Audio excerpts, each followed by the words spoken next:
morning, friends. World today is passing through a very difficult phase, though we seem to have come out of COVID-19 threat, but still many studies say that threat is not yet gone and will linger on for years to come. We therefore thought, let us discuss what Sahaja Yoga, the yoga which works with Kundalini awakening and can empower a human being to not only fight infections but evolve in life, how it can be used. This we have discussed in many other slides, but here are many other presentations. But the question which always gets asked, is it scientific? Hence we thought we will discuss Sahaja Yoga as a scientific part. We'll discuss it in 10 or 12 parts. The very first part we will look at is related to origin, evolution, yoga and divinity. To understand this, friends, let's know that though human beings are the most evolved of all the livings in nature, and evolution is measured as a rise in awareness and capacity of the living or non-living to perceive and act. This can be studied in two ways, through science and also through meta-science or spiritual thinking, which is basically the science of science. Here science relates to material, visible or invisible, which means physical existence, whereas the meta-science relates to spiritual or science of science.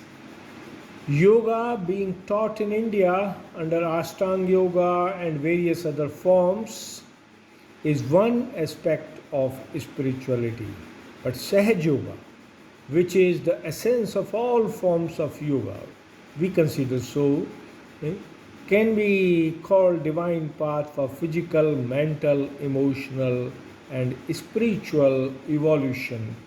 And Sahaja Yoga uses Kundalini awakening, and we will discuss this aspect as a scientific study to understand whether we are in a world of science or we are only talking stories.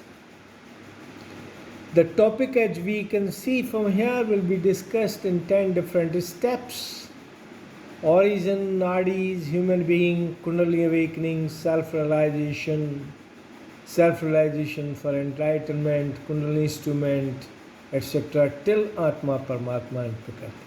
Why this? This is mainly because existence has four levels: the physical, subtle, causal and supercausal, and we need to study the aspect of each part further. Therefore, we look at the first part, which is the origin, evolution and emergence of divinity. Why divinity? Because all that which exists is physical, but probably the basic aspect which human beings forget is that there is something called divine or God. More or less every living, even an atheist, believes in some superpower. Some call God, some call Allah, some call Paramatma, some call Jehovah, and various other names, Vaheguru, etc., etc. But important point is, it is a divine power we are talking about. To bring science and spirituality together, we will look at the origin and evolution of matter and life forms, origin and evolution of life and matter, expansion of energy and consciousness to give life forms, divinity, forms of evolution, Kundalini instrument, the avatars as an essence of divinity, and Adi Gurus also as an essence of divinity and presence of divinity in human beings, and finally look at Virat and human being or creator, the God and the human being, and conclude with self-realization, some aspects on that. Friends, origin of creation and its evolution has two views, scientific and spiritual. Scientifically, origin began with Big Bang and explosion of energy at a point in time and space at a particular point. Spirituality looks at it slightly different. It begins from silence, which was the state of Yog Nidra of Sadashiva, and it emerged, it changed into various forms. These can be shown as in the diagram further. The initial state of existence, whether Big Bang or spirituality, was silence. State before Big Bang was nothingness. Nothingness means silence. But Indian philosophy calls it Param Brahm or Sadashiv or Mahakal. All three words have a meaning, Param Brahm means the one who is the source of everything. Sadashiv, who never incarnates or who always remains in that form. And Mahakal is the master time clock of creation, which makes everything move. Taking all these aspects together, scientists saw an explosion of immense energy some 14 billion years back in time and space at a point. Whereas spirituality saw it awakening of Sadashiva from Yoga Nidra and giving rise to a desire called Adi Shakti or desire to create, which was the power of Sadashiva and manifested in the creation as Big Bang or Om sound. From both aspects, from science and spirituality, what we see is there is energy which transforms into matter, and there is consciousness which transforms into life forms. Taken matter and consciousness together, we have various forms of life, which is the first aspect of science and spirituality being brought together. To understand this, let's go back into the origin. Scientifically, origin was Big Bang, which means the energy which exploded at a particular point in time and space, and it expanded. As energy expanded, it kept transforming into various forms and giving birth to various states of existence on that. Basically, from our point of view, what we see is that this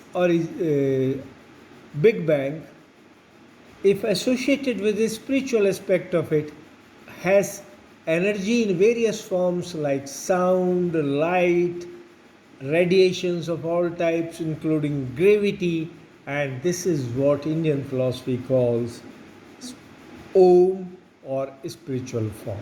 But let's go ahead of it. If you look from this previous part, this energy expanded, and together that with consciousness evolved.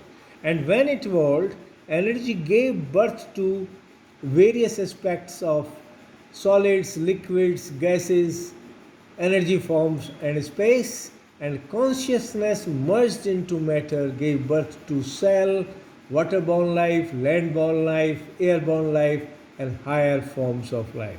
But both these aspects came from energy, which was a Big Bang, and Om, which was consciousness, two taken together gave birth to the living forms. In this, the aspect of divinity is very, very critical. If we look from the first point which we discussed, divinity was basically Param Brahm, from silence to Param Brahm Sadashiva Mahakal, which basically gave birth to Shiva and Shakti and Adi Shakti. On that, let us look at the next part which came. This Adi Shakti, who was the primordial energy, transformed into three forms: Mahasaraswati, Mahalakshmi, Mahakali, which are basically the three aspects of nature. Mahasaraswati is the aggressive part, or what is called active part in yoga, known as Rasik Pravritti. Mahalakshmi is the dharmic part or stable part, what is known in yoga as Sattvic Pravritti. Mahakali is the emotional aspect of the energy and is known as Tamasic Pravritti. These three energy forms taken together, when merged with the matter, they gave birth at a spiritual level to gods, goddesses and deities, at lower level to Rakshasas, Asuras, etc., and in between were the human beings who were neither gods nor deity but could evolve doing their own life forms or activities on that. The key in this evolutionary aspect is the Kundalini instrument. This Adi Shakti is actually the Kundalini who resides inside the human beings in the form, in that triangle which is shown in the bottom of the diagram, and there is a spiral there. It stays in that and rises at a specific time and event in life. This is what the aspect of science we want to discuss, that this Kundalini instrument is the tool of evolution in nature and human being. Why say we nature and human being? Because it is available at both universe level or Virat level as a Adi Kundalini and Adi instrument, and at human level as a Kundalini and aspects of evolution. To this we can show this particular diagram. Virata, which is shown on top, is actually the divine form or universal form, and these human beings are the smaller forms. We will say how yoga helps in that part. So coming back to our original discussion, this Kundalini instrument is actually has nadis and chakras or control center, which are controlled by the divine forms, which are known in Indian philosophy as Dasavatars and are representative of the states of evolution. The life, according to science, also began in water in the form of waterborne life or fish, and evolved thereafter into the land-borne, from fish to the kurma to the coming to the half human, half lion form, and then human form, and then rising in human form to various aspects of divinity like Parsuram, Shri Ram, Krishna, Buddha or Christ, and reaching the ultimate stage Kalki, which will happen now in Kali. This aspect should be understood in two ways. Every cell has limited capabilities, but cells with unlimited capabilities are rising. So the consciousness level in fish and consciousness level in human beings are different. Same way within human beings, the yogis have a much higher level of evolution than the normal human beings. And then it shows that incarnations like Lord Buddha, Jesus Christ, or Kalki, which will happen now or must have happened now, all have cellular structure which is capable of going beyond all physical states. And it is this aspect which is important from human survival point of view, that if we can make our cells rise to those divine levels, we can fight all forms of infections and become immune to all type of ailments. Another aspect of evolution is primordial gurus. Everybody has heard names of Raja Janak, Moses, Abraham, Confucius, Shri Zoroaster, Shri Muhammad, Shri Socrates, Lao Tse, Guru Nanak, and Sai-Nath. These are the teachers who came at various stages at different times in history and gave evolution to human consciousness by guiding them how to rise in evolution. This aspect we'll see when we will discuss self-realization, because these teachers showed the path of evolution in consciousness on that. The important point is this is happening because we are a living divine home. All gods and goddesses in the creation exist inside the human beings, right? And can be seen at various aspects. For example, Kalki or God sex will be on top.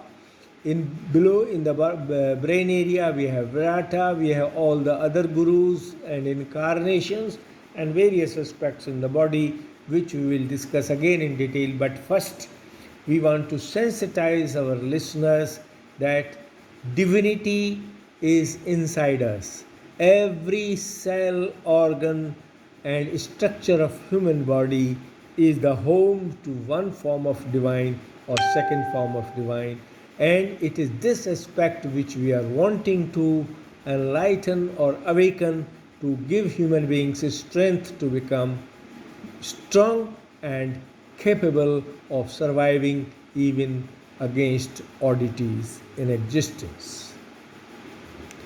This happens mainly because these divine forms which we saw here, these combine together to unite every human being. Human being can be seen as the smaller forms known as SY or Sahaja Yogi, and Virata can be seen as the God creator. But there is something which is connecting each other, and that is known as Param Chetan or universal conscious energy. Therefore, the bridge between science and spirituality. While science looks at energy as a spectrum of energy, consciousness looks at another aspect as energy with capability to feel, think, act, etc., which is Param Chetan. It is this aspect which is the bridge between science and spirituality, and we will discuss it in our second phase. Before that, let us see how self-realization or activation of this energy can take place. There are 3 steps which are shown. We sit in meditation with the hands forward towards actually the divine form who taught all this and is making activities, Mother Ma Nirmala Devi. So we sit in front of the photographs of the mother as shown in the bottom left, and then raise our first clear our left, right and center. The first diagram is sitting for meditation, second diagram is showing clearing our left, right, third diagram is showing clear our left side, fourth diagram showing our clearing our right side, and then sitting for meditation for Kundalini awakening. In the fifth one, as it can start in the second step, Kundalini raising, we first put our right hand on the heart, then we put on top of the stomach, then we put on the joint of legs with the stomach, and then start working upwards again to the stomach, again to the heart. Put the hand on the joint of neck and turn our head to the right. We put hand in the back of our head and go backwards, and we then with this, when Kundalini starts rising, we can check our vibrations and give a bandhan. Down below is the method of tying the energy which has risen, that we take first raise the Kundalini and then tie knots on head of it. To understand this, there are 3 aspects. First, our body we need to understand as nadis and chakras. We need to understand the role of divinity on each nadi and chakra. We need to understand the role of divine forms in human being and understand the Kundalini energy and how self-realization, which is basically yoga. Yoga means union of individual with Virata, which we had shown in this diagram. Union of individual with Virata is yoga. And this yoga further gives rise to various forms which we will discuss in the further lectures, and hope that we will understand the various aspects of yoga Kundalini, nadis and chakras and divinity in human being, gurus in human being, gods in a human being, and relate to the Kundalini instrument in the next lectures. With this, we thank you all. God bless all. Let us understand that we will be able to take advantage of all this.